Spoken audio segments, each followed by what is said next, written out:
শোভাযাত্ৰা এয়া আমি আৰম্ভণি কৰিবৰ কাৰণে আমি আগবাঢ়িব বিচাৰিছোঁ। সেয়েহে আমাৰ আজিৰ এই সাংস্কৃতিক সভা কৰিবৰ বাবে আমি অনুৰোধ জনাইছোঁ।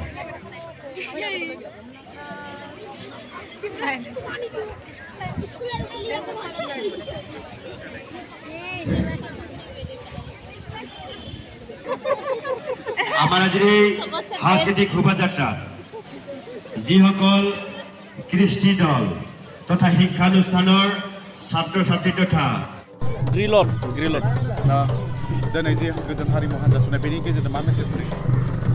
भेरगाव महकुमानि 18थि रंजालि बैसागुआ दिनै नैथि सान आरो बे नैथि साननि गिबि हाबाफारि भेरगाव महकुमानि सिङाव थानाय गुबुन गुबुन हारिसाफोरनि जि हारिमु हान्जा बे हान्जाखौ लानानै जों हान्जा सुरदों आरो भेरगाव ओनसोलनि गासै फरायसालिनि जा फरायसुलिफोरखौ लानानै लोगोसे बे ओनसोलनि सिनियर सिटिजेन्स बिथांमोनखौ लानानै जों हान्जा सुरदों आरो बेनि मेसेजआ बेनो जे जों भेरगाव ओनसोलाव गुबुन गुबुन हारि माहारि दङब्लाबो जों खौसेयै दङ आरो अनलायनायनि गेजेरजों जोङो बे ओनसोलखौ जौगाहोगोन आरो जोंनि भेरगाव महकुमाखौ जोङो गोबां जौगाहोनांगौ बिथिं दङ जोंहा बेखायनो जोङो बे ओनसोलनि बयबो खौसे जानानै जोङो खामानि मावनो थाखाय जोङो थियारि आरो जों बेखौनो दिनै बे हारिमु हान्जा सुरनायनि गेजेरजों फोरमायनाय जादों। दिनै हारि माहारिनि गेजेराव बांसिन माने फिसा फिसा खोथाफोरखौ लानानै दिनै बिराद माने जावरिखाङो दिनै बिनि गेजेरजों मा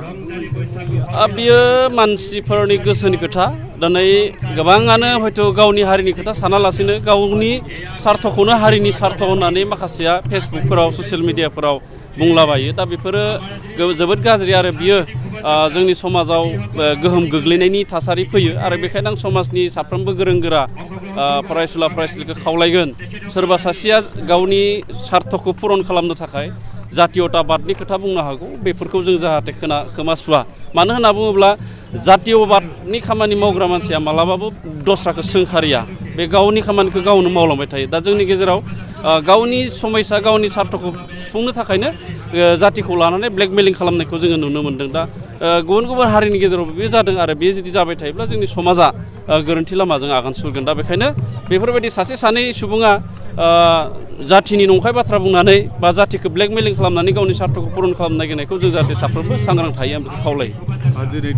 गोजोन हारिमु हान्जा सुरनायनि गेजेरजों बे ओनसोलाव थानाय गुबुन हारि माहारिनि गेजेराव खौसेथि फैगोन होननानै सानो निश्चय फैगोन आरो दङबो जोंनि गेजेराव गुबुन गुबुन हारिमु बा रावारि बा धोरोमारि सुबुंनि गेजेराव जोंनि बे भेरगाव ओनसोलाव गोजोन आरो खौसेथिया दङ आरो बियो बाहाल थाबाय थाथों आरो बेखायनो जोङो बोसोरफ्रोमबो जोङो खनसे ज'है जोंनि खौसेथिखौ जोङो दिन्थियो जोंनि अनलायनायखौ जोङो दिन्थियो बेनिखायनो जोङो बे भेरगाव महकुमायारि रंजालि बैसागोखौ